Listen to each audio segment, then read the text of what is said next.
Illustrations by Pete. Hello everyone, welcome to another video. Christmas is over and I was able to add to my collection. My wife and my sister-in-law both bought me another fountain pen each. So what I'm going to do is that this is the original MOONMAN T1 that I have, and I love this pen. So I'm going to go ahead and pull this thing open, and I've had to cut it because they've sealed it so well I couldn't get into it. But this is the C2 from MOONMAN, and it comes in the same exact box that the other MOONMAN came in. It says C2 on the back here.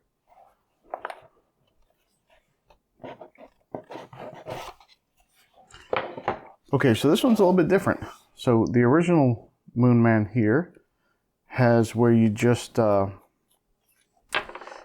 dip this into the ink and use the inside piston to fill it up.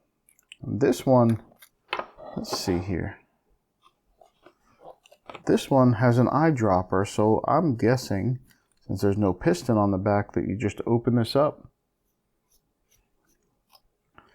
and put the ink right in there, and then you close it back up and you have ink in the pen. Well, it's interesting because it makes it pretty easy to clean. Should not be an issue at all. It feels, it feels okay. It feels pretty sturdy. Not as sturdy as this one. But now the one thing, it pretty much holds it in place where it doesn't roll as much. This one seems like it would just roll right off the table if I let it.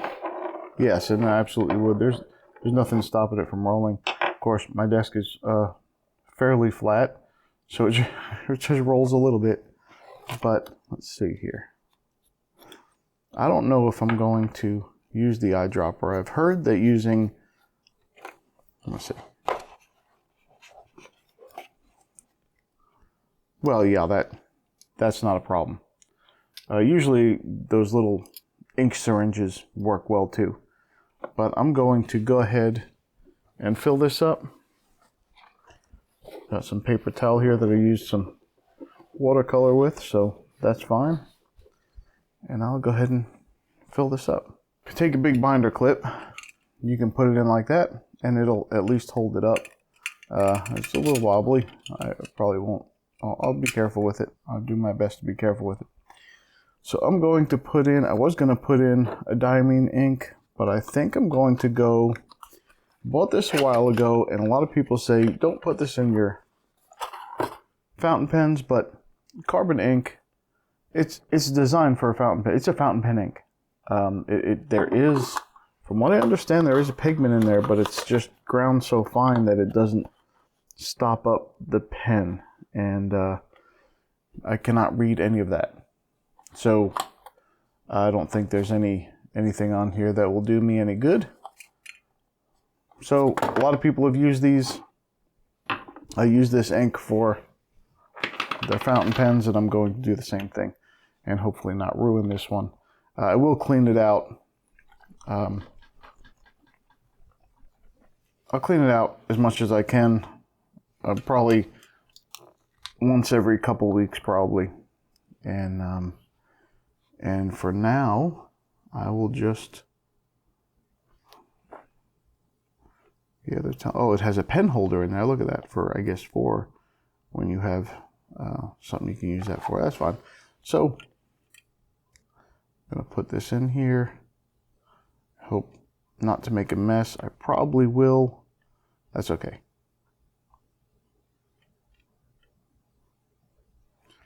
I'm not going to put a whole lot in here. I want to be able to, I don't want to waste a whole lot of ink when I empty it in case I do not use it all. So, all right, let's see. I'll put the cap on this. And it's already making a mess. That's wonderful. Making a mess kind of in those threads. I probably should have used. I probably should have gone ahead and used. So let's see. It's going to take a little while to work out. All right, so that's it really. It has a nice case, just like the other one did. I believe the nibs are very comparable.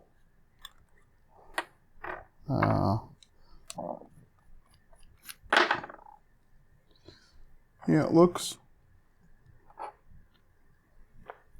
like the same exact nib. I believe it's a little bit shorter, but yeah, it's about the same. Well, it fits nice in the hand, and it has that little indent there, which I like. You can rest your finger on when you write. It's nice. So I believe the ink has worked its way down. Looks like it has. Maybe not. Maybe not. Okay, I'll give it a couple more seconds, and then I'll start doing a demonstration with it. Okay, so I'm going to use my Etcher Hot Press sketchbook. It posts very nicely. It's actually a tight fit. It doesn't come off.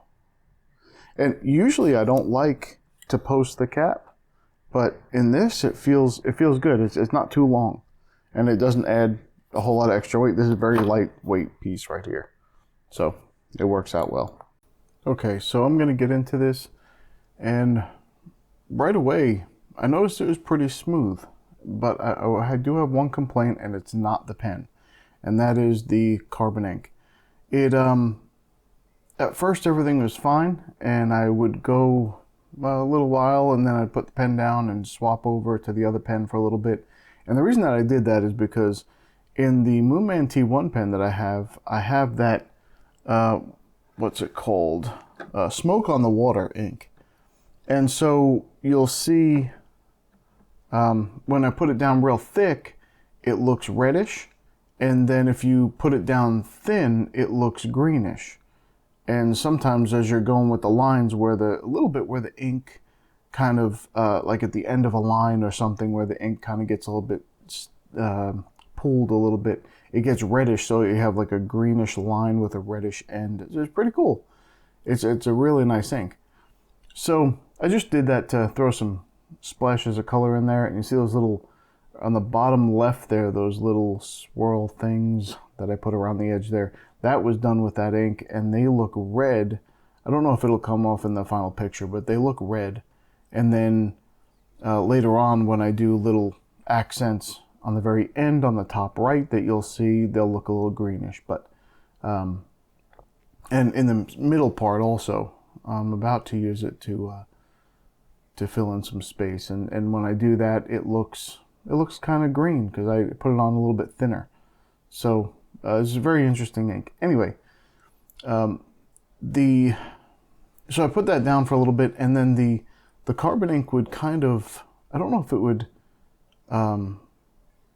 it would just get stuck or hesitate or something. But after this drawing, I took that carbon ink out. I may still use it for a different pen, but I don't want to use it on something that I'm not sure of. It does say that it's good for use in a fountain pen, but I don't want to take a risk. I don't want to ruin a perfectly good pen just because I was unsure. So instead, I think what I'm going to put in there is I think I put the oxblood in there afterwards, and I rinsed it out really well with warm water, made sure all of the carbon ink was out, and then put in the oxblood, diamond oxblood ink, and it flowed just fine. And I like that color. It's a great color, so I think everything will work out with that. But the flow out of that was fine. Again, with long drawings, when you're using the pens for a very long time, depending on the type of ink you have, depending on the pen that you have, sometimes it feels a little drier and there's not as much ink flow coming out of it. But it seems to me, at least, that in this particular one, I did not have a problem. There was absolutely no problem. And even like I said, once I started to write, and it was just maybe not even a quarter of an inch of a line that it would hesitate on when I put it down and picked it back up, and then it would flow just fine again. There was no problem. So, but I still say it felt a little dry because I don't think it was laying down as much ink as it does with the diamond inks. And then when I put the oxblood ink in it, I went to draw with it, and it came out just fine, just like it usually does. So, and no problems there. It's a very nice pen. It's comfortable, and I enjoy it, and I don't think it'll replace the MOONMAN T1 for me, but that's just because, for some reason, I just love that pen. Okay, now I know that I did not originate this idea. I'm not claiming that I did, but those googly eyes that go on that page, it was pretty fun, and I enjoy doing it. It's a little bit funny, and I saw someone else do it, and I thought that was an amazing idea as you're drawing something, especially something that's abstract, because your mind can come up with a face almost anywhere with almost anything. And so I decided to put those eyes on there as I was drawing, and it was fun. I just thought it was funny. So I know I'm stealing it from other people that do it. Not claiming it's original for me, but I enjoy doing it, and I think it's pretty cool, so that I did it. Well, it is a new year, and we're hoping for much better things than we did the previous year. Hope you're having a wonderful beginning of the year already. I don't know when this is actually going to be published. I know that I started recording this. This is recorded, it is January 1st. It is probably about 2 o'clock in the morning, and I'm recording this, so I don't know when I'm going to put it up, when I can get everything edited and put together, but I hope the start to your new year is great. Now, in the spirit of the new year, I am a huge advocate for studying yourself and learning. Just if you study yourself and you learn what situations you're good in, what situations you're productive in, what situations may hinder you a little bit, that's important for you to know, especially if you have things you have to get done. And if you have very little time to do it in, it's nice to know how you can make that happen, so that sometimes you go to do something and just one little thing is off and you get stuck and you don't move forward. And I know I do that when I'm one of those people that I need things organized. So if I go and I'm just going to give you an example and say I'm going to start doing a video. When I sit down to start drawing, even just doing any art, if the area that I'm in is not neat and tidy and organized, I can't start. I cannot function like that. So I've got to stop, clean everything up, put everything together, and then I can finally start. And by that time, the idea may have passed, I may have run out of time, whatever the case is. So I like to make sure that my area is set up at all times. I clean it up beforehand. That way when I do have the time to sit down and get something done, it's productive. I know that about myself, and it's important that I do that. And if you know that something is not easy for you to get into, or have it set up previously, whatever you can do to help yourself set it up is beneficial. Now, something else about me is I tend to be very focused on something. So when I get something in my head, and it doesn't matter if it's making art or a video or anything, I get excited about it, and it becomes very difficult to do anything else. I need to get the idea out. I need to get it done, or I really can't concentrate on anything else. I just become unproductive with everything else. So are you like that? That's maybe a strange question, but I think there are a couple of people like that. And I know I am for sure. I think that makes it hard sometimes to move through a regular day. Like if I'm thinking about something, or I get, okay, I have an idea, even if I write it down, which I know I have to do. I'm one of those people, if I have something in my head, I've got to write it down, because my mind just circles around it constantly until I put it down on paper, so I can not have to think about it all the time. I'm just afraid I'm going to forget it. So, but even if I do that, if there's something I'm excited about, I need to do it. I need to actually do it. Otherwise, I do become pretty unproductive. So that's something that I struggle with. I don't know if you do as well. I'd like to know about that. Maybe some things that you do if you can get around that. I have not figured out a way for me to get around that. So I'm open for suggestions. Now, one thing it does do, though, is it helps keep me motivated, and I'm more productive, because I think about something and I want to do it. I have to do it. I get it done, and I feel good about getting it done. I feel like I accomplished something that I was set out to do. So, and I say that, but then it also stops me from being productive in other things. But that's just how I am. Everybody operates a different way, and everybody has their quirks and things, and I'm very, very quirky, and that's just who I am. So, but that's okay, and that's why you're supposed to study yourself and figure out how to get around things, and you understand how you react in certain situations, and you can compensate for those situations as best as you can. I think that's important to do. So if you need to be more productive this year, just study yourself a little bit.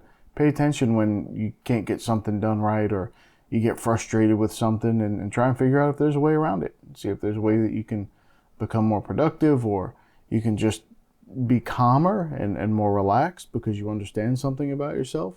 It's very important, I think.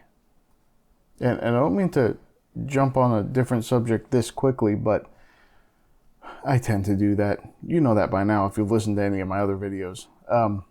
When did I feel replace I think?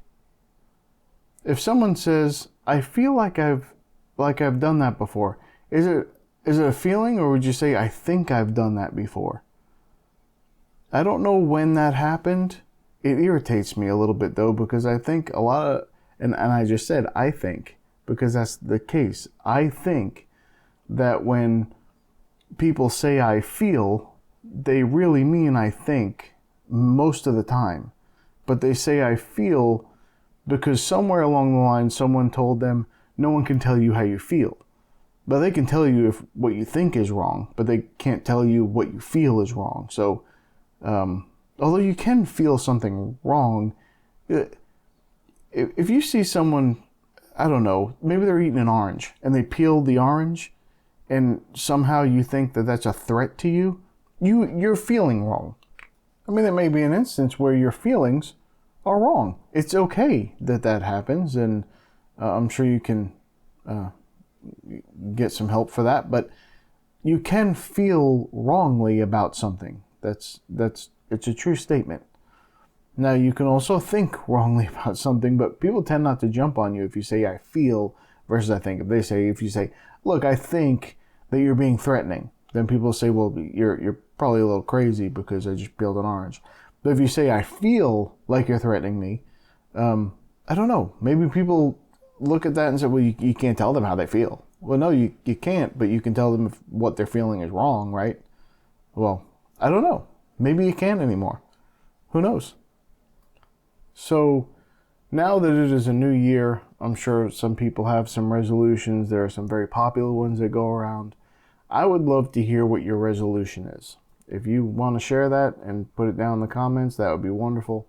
I don't know if I'm trying not to make too many this year, because I usually make a ton of resolutions and then I don't keep them because there's way too many to keep up with. So I want to make this as doable as possible. I don't want to set myself up for failure. So I'm definitely focusing on this channel, and I have some other things in my personal life that I have to focus on, and I just want to make sure that I don't waste the year. So many other years I feel like the year just gets away from me, and you miss one day of doing something and you never pick it up again. You get busy with life and things happen. So I'm going to try and keep it minimal and say, I want to change a few things, maybe one or two. Well, maybe one or two major things, and maybe a couple little things too. But really, I just want to keep it simple so I can stay focused. I'd love to hear your input on that. What do you do to keep yourself focused?